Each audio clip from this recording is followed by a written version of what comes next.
Je le disais, nous sommes avec notre invité Jean Pirel, qui est le président de l'association de défense maternité et de l'hôpital de Remiremont. Bonjour à vous Jean Pirel.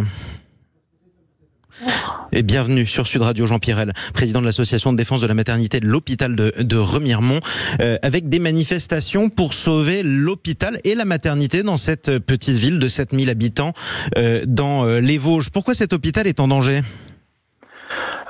D'abord, c'est pas qu'une petite ville de 7000 habitants, parce que l'hôpital, il répond à un bassin de vie de plus de 100 000 habitants, qui comprend surtout une grande zone de montagne qui va du nord de la Haute-Saône jusqu'au-delà de Gérardmer. Exactement.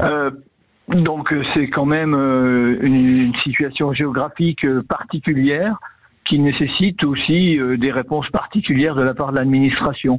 Pour autant, ce bassin de vie, cet hôpital est menacé. Bon, il y a un ministre qui est venu, c'était Monsieur Rousseau, le 4 décembre. Il a affirmé que cet hôpital qui fait MCO, c'est-à-dire médecine, chirurgie, obstétrique, maternité, donc, avait toute sa place et répondait à des besoins. Oui. Pour autant, on a constaté déjà avant, mais ça s'est largement amplifié depuis cette date, qu'il y avait un démantèlement progressif. D'abord, à partir du 1er janvier, les urgences ne sont plus assurées la nuit. On nous dit que la maternité, au-delà du 6 avril, risque de ne plus fonctionner. Cela s'ajoute aussi à de nombreuses fermetures de lits. Il y a au moins un demi-étage qui a été fermé au mois de janvier.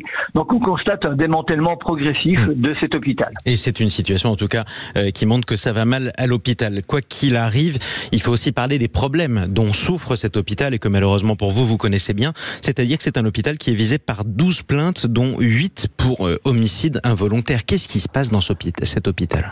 Il se passe rien de plus qu'ailleurs. C'est que les difficultés qui sont... D'abord, ce sont des dossiers médicaux sur lesquels nous ne savons rien, sur ce qu'en disent les gens. Donc, ça reste quand même pas forcément objectif. D'autre part, nous, ce que nous constatons, c'est que les difficultés que rencontre la population sont dues en grande partie à l'absence de moyens accordés à l'hôpital pour que les professionnels puissent faire correctement leur travail. Il est évident qu'il y a sans doute un manque de relation entre les soignants et les malades qui a affecté cela. Malgré tout, on parle aussi de choses qui sont assez inquiétantes. Et je parle juste d'inquiétude. Vous avez tout à fait raison de dire que les dossiers sont en cours d'instruction et qu'on ne peut pas préjuger de ce qui s'est passé, ni des responsabilités des uns et des autres.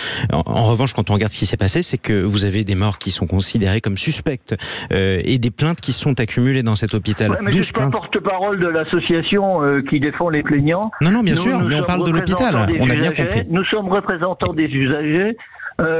Beaucoup de gens tiennent à cet hôpital parce que ce sera ce sera des gens sur la route, alors qu'on dit qu'il faut baisser les populations, et ce sera dans un territoire où les revenus sont faibles, de nombreux renoncements aux soins. Je le comprends tout à fait d'ailleurs. Alors les deux choses que nous défendons aujourd'hui. Oui, j'ai bien compris que vous défendiez ça pour la manifestation. La question que je posais à l'usager que vous êtes, et c'est une question qu'on a envie de vous poser parce que c'est arrivé dans d'autres endroits de France, c'est est-ce que certains usagers ont peur d'y aller dans les conditions où ils sont pris en charge à ce stade ou pas ?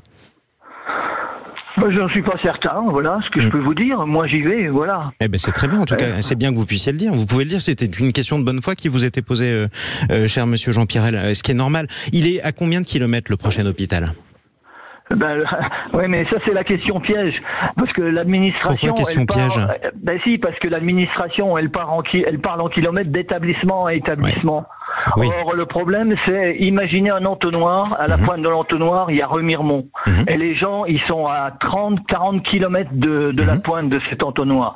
La pointe de cet entonnoir, elle est à 25-30 kilomètres d'Épinal. Elle est à 25 kilomètres, mais disons qu'il faut 25 minutes, une demi-heure d'hôpital à hôpital, auquel il faut rajouter une demi-heure, 3/4 d'heure de voiture pour les gens les plus éloignés, Évidemment. qui n'habitent pas forcément juste à côté de l'hôpital. Dans les centres-bourgs aussi, parce que c'est un habitat dispersé dans les Hauts-de-Vosges. Ce sont des vallées, ce sont d'anciennes vallées glaciaires.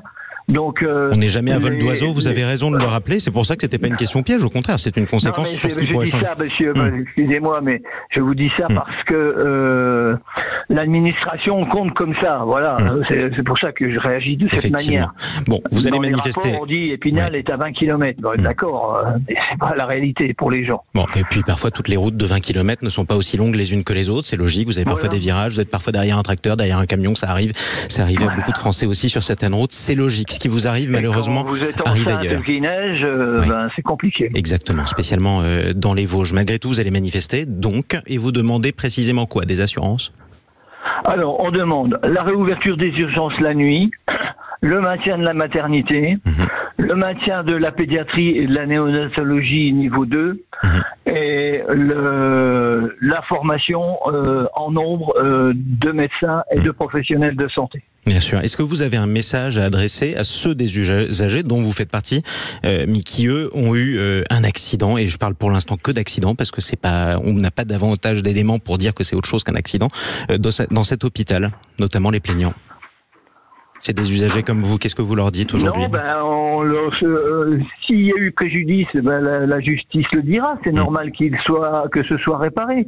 Il n'y a pas de doute là-dessus. Je voudrais simplement rappeler aussi que dans l'hôpital et dans les hôpitaux, il y a des commissions des usagers et que normalement, c'était déjà dans un premier niveau, c'est à ce premier niveau que les contentieux doivent se régler. Oui. Mais je pense si on a envie de porter plainte, on peut aussi. Pardon ? Si on a envie de porter plainte, on peut aussi aller en justice quand c'est grave. Non, mais tout à fait, monsieur. C'est un droit à tout citoyen. Bien sûr. Voilà. Simplement, des événements indésirables graves, ils s'en passent dans tous les hôpitaux. Comme m'ont dit des amis, c'est quand même un peu particulier que cet hôpital soit visé de cette manière-là. Ils m'ont dit, quand on veut tuer son chien, on dit qu'il a la rage. Ouais, enfin voilà. Bon, écoutez, on proposera aussi de répondre aux plaignants de répondre, parce que j'imagine que si vous entendez, ils aimeraient pas entendre ça. Et je peux comprendre en même temps que vous avez besoin de défendre cet hôpital. C'est l'instrumentalisation médiatique qui en a été faite. C'est ça le problème. Oui, mais bon.